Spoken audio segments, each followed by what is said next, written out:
सभी को नमस्कार। आज की वीडियो में जो केस है भैया कति अनचाहा है। हर तरह का प्रयास इन्होंने किया कि भैया केस ना हो बचना चाहा, एप्लीकेशन दी, बार बार रिक्वेस्ट की पर नहीं होया। आखिर में खाम खा की भड़क इनको मिली। चंदन प्रकाश जी का जिक्र कर रहा हूँ। केस नंबर है CWP 4071/2025, जिसका कि डिसीजन 14/2 को आया था। ऑर्डर आज अपडेट होया है। मामला थोड़ा बहुत सब ने मेरा भी होया आर्ट एंड क्राफ्ट में, बाकी और भी कोई वीडियो सुनता तो वो भी सुनियो। देखो क्या होता है सिस्टम में और कितना एक कैंडिडेट ने भुगतना पड़ा है बिना गलती के। गलती कुछ नहीं भाई। 2006 में भर्ती निकली, 21/8/2006 लास्ट डेट थी। सब ने अपनी कैटेगरी के अनुसार फार्म भर दिया भाई, कोई जर्नल का, कोई BC का, कोई SC का। उस टाइम क्या था, SC में भी दो कैटेगरी के अनुसार आई थी भर्ती, एक SC A और SC B। भाई कुछ जाति जो है ना, वैसे तो सारी शेड्यूल कास्ट है, लेकिन उनके अंदर सब कैटेगरी बना दी थी। कुछ SC B में ले दी, कुछ SC A में ले दी। तो चंदन जी की जो कैटेगरी बनाई थी वो SC B बनाई थी, लेकिन उस टाइम मेरे ख्याल फार्मा में सिर्फ SC A लिखे थे, शायद एक आधे में B भी लिख देते, पर ज़्यादातर SC ही लिखा जाता था। तो उसमें इन्होंने फार्म भर दिया अपनी SC B के हिसाब से, क्योंकि नॉर्मली आदमी अपनी, सबको पता है भाई कल आज गलत नौकरी लाग भी जाऊंगा, कल मैं फिर हटूंगा। लेकिन इनकी वो चीज़ एंटरटेन नहीं हुई। बार बार 10 साल नौकरी भी कर गए, उस टाइम ये मुद्दा नहीं आई। दोबारा जब भर्ती का सिस्टम शुरू हुआ तो इनको SC A में डाल दिया। जब रिजल्ट आया ना तो इनका रोल नंबर SC A में मिला। तो इन्होंने भाई बार बार चिट्ठी भी लिखी, देख भी आए रिप्रेजेंटेशन, लेकिन नहीं ठीक किया। उसी के अनुसार इनको फिर अपॉइंटमेंट भी देने लग गए। उस दौरान भाई मेरे से बात हुई थी, मैंने कोई दिन ना हुई तक भी यो गलत हो रहा। मैंने भी यह सलाह दी थी, मैं कहा भाई किसी और जनमत बड़ा तू सीधा ज्वाइन कर। मैं 2-2.5 साल तक बिना नौकरी के घूम रहे थे, तक किसी भी तरह से दिस वे और दैट वे ज्वाइनिंग कर, उसके बाद ये देखा जाएगा। जैसा कि भाई गाजी अग्रणीय थी, क्योंकि इसके अलावा और कैंडिडेट भी है 5-7, उनके खिलाफ केस भी हो रहे हैं। क्योंकि SC वाला कैंडिडेट भाई कोर्ट में भी जाएंगे, अगर हमारी पोस्ट खाली भाई, हमारी पोस्ट कम होगी, नहीं तो हम लग जाते। वो में 1-2 कैंडिडेट का मेरे दौरे फोन आया था जी इन मत ये 4 हट जाए, 5 हट जाए, 6 हट जा, तो मेरा नंबर आवा है। मतलब क्योंकि एक हट्टा जब भी एक का होगा किसी न किसी का भाई, 2 हट्टेंगे 2 का आ जाएगा। तो इस केस की बात करते हैं। आज इसका सीनियर वकील जो NRK में लिखते हैं, आज ही डिसीजन आया है। यह petition has been filed inter alia seeking a writ of contrary questioning the order. 27/12 जो HSSC ने एक लेटर लिख दिया भाई डायरेक्टर एलिमेंट्री को, to appoint the petitioner as art and craft teacher under SC B category has been withdrawn. जिसमें कि लिखा था भी जो एक कैंडिडेट है इसका SC B कैटेगरी है, इसका जो कैंडिडेट है वो विड्रॉन कर लिया है। Is also the memo dated 4/2/2025। और जो उस 4/2/2025 ने जो डायरेक्टर एलिमेंट्री उसने आगे लिख दिया अब भाई, क्योंकि DWO को भाई इसका जो ना विड्रा करो, इसको एक तरह से सर्विस टर्मिनेशन करो। अब चैन बन गई। उससे अगले दिन उससे 6 तारीख पर बात आ गई, जब इनको पता चला, जब थर्ड रेस्पोंडेंट यानी DWO ने ऑर्डर जारी किया कि भाई इनका ऐसे ऐसे आया है और इनका पिटिशनर अपॉइंटमेंट में भी सेट असाइड। उसके बाद जो ना ये वकील साहब के पास गए, वहाँ पर सारी बात समझाई। थोड़ा मैं बता भी देता हूँ, क्योंकि काम की चीज़ें हैं, किसी न किसी जी भाई के केस चल रहे उनके काम आ सके। Learned senior counsel contends that the petitioner applied for the post of art and craft teacher pursuant to advertisement number 6/2006 SC B category which is apparent from his application, जो कि उसके एप्लीकेशन फॉर्म में भी अंकित है। Annexure P1 उसका भी document लगा दिया। हालांकि आम आदमी के पास ये कागज मिलते नहीं, पर ये तो कागज जोड़े रखा है इनके पास है। He participated in the selection process but was not offered appointment as his. भाई ने जो है ना पार्टिसिपेशन में भाग लिया, लेकिन जो कैटेगरी थी उसमें इसको wrongly consider under SC A category में ले गए इसको। The final selection result was declared by the commission 14/11/21। 14 result आ गया। It shows the last selected candidate under SC B category secured 128 mark. इस रिजल्ट में बताया कि जो SC B का लास्ट कैंडिडेट उसके है 128 mark, where as per the detailed result.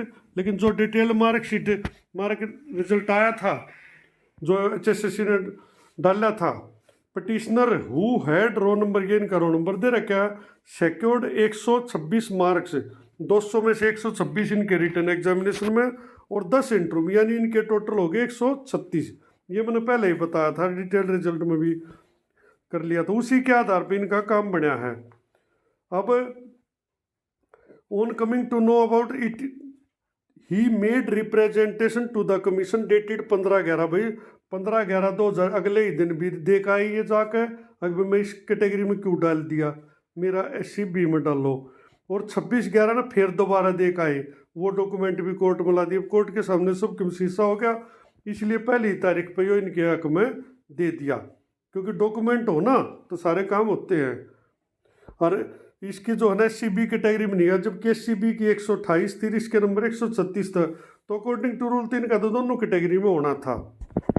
अब the respondent reconsidered his candidature in SC-B SCA and issued a letter of appointment on dated 4/8, और 4/8 ने जो है इनका लेटर जारी कर दिया, अब भाई इनको SCA में ही काउंट कर इनको अपॉइंटमेंट दे दी, ले भी ली।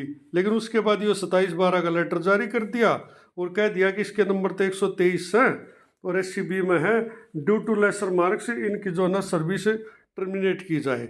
अब उसके बाद कोर्ट, अगले पेज पर चलते हैं, उसमें कोर्ट कहता है, एक minute,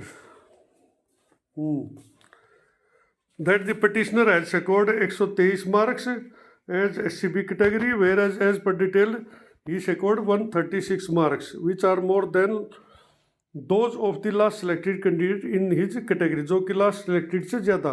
Learned state counsel appearing on advance notice, जो स्टेट के वकील थे जो आते हैं, उनका जो ना एडवांस नोटिस उनको चला जाता है, वो is not in a position to dispute that the impugned order memos have been issued by the respondent without offering any opportunity of hearing to the petitioner. अब कोर्ट ने एक सवाल किया कि भाई आप किसी की सर्विस टर्मिनेट कर रहे हो तो क्या आपने इनको शो कॉज नोटिस दिया, क्या आपने इनकी सुनवाई का मौका दिया, क्या आपने इनकी बात सुनी, क्या आपने इनके डॉक्यूमेंट दिए। तो जो स्टेट काउंसिल थे वो इस पोजीशन में नहीं थे कि न्यू कैश कहें कि भाई हाँ हमने इनको मौका दिया, उन्होंने मानना पड़ा कि हमने कोई इनको ऑफर नहीं दी है ऐसी।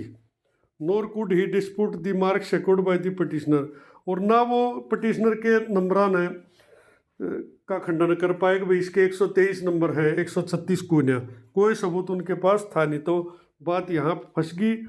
इन व्यू देयर ऑफ, क्योंकि उसके पास नंबर का भी कोई सबूत नहीं और न्यू भी सबूत नहीं कि भाई हमने इसको मौका दिया था सुनवाई का। In view of thereof the impugned order memos, अब ऑर्डर की सीरीज बता देते हैं, 27/12 का, 4/2 का, 6/2 का, are unsustainable being in violation of the principle of natural justice. एक सामान्य जो प्राकृतिक न्याय का सिद्धांत है ना, उसकी वायलेशन करते हैं ये। Withdrawing the recommendation to appoint the petitioner takes away his right to continue in service and could not have been passed without issuing him a show cause notice and considering his response there dispassionately. यानी कि इन्होंने कहा भी आपने इतना के तगजा था कि आप एक कैंडिडेट को मौका तक नहीं दे रहे हो, ये प्राकृतिक न्याय के सिद्धांत का उल्लंघन है, यह नहीं किया जाना चाहिए। The impugned order memos are accordingly set aside, ये जितने भी ऑर्डर थे सारे सेट असाइड कर दिए हैं with liberty to the respondent. अब यहाँ पे ये देखने वाली बात है, थोड़ी कड़वी लगेगी, लेकिन सारे जो ऑर्डर है ना सेट असाइड कर दिए, लेकिन रेस्पोंडेंट को यानी HSSC और DSC को ये लिबर्टी दे दी है टू पास फ्रेश ऑर्डर, कि वो जो है ना इसमें कोई भी फ्रेश ऑर्डर पास कर सकते इफ नीड, अगर उसकी ज़रूरत हो तो, after affording due opportunity of hearing to the petitioner. लेकिन उससे पहले उन्हें जो ये पिटिशनर इनके खिलाफ कोई भी ऑर्डर जारी करो, पहला इनके हटाने के ऑर्डर मत करो, पहला इनको शो कॉज नोटिस जारी करो, हफ्ते 10 दिन का 15 दिन का टाइम दो, उसके बाद इनके जवाब के आधार पर आप ऑर्डर पास करो, ये कोर्ट ने कहा। तो the petition is accordingly allowed, ये पटिशन जो है ना अलाउड कर दी गई है। अब इसी के साथ एक केस और था, उसमें भी आज का जो स्टेटस आज इसकी सुनवाई थी भाई, इसमें भी अलाउड ऑन 18 फरवरी 2025 ये अलाउड कर दिया, क्योंकि इनके साथ 4-5 कैंडिडेट और थे जिनका ये केस लगा था 41 का वकील अलग किया गया था उसका भी कारण है कि ले बता दो वो भी, क्योंकि इनके नंबर 128 से कम है सारे के रिजल्ट में भी, और जो लेटर डाले उसमें भी सिर्फ चंदन प्रकाश जी के साथ के था।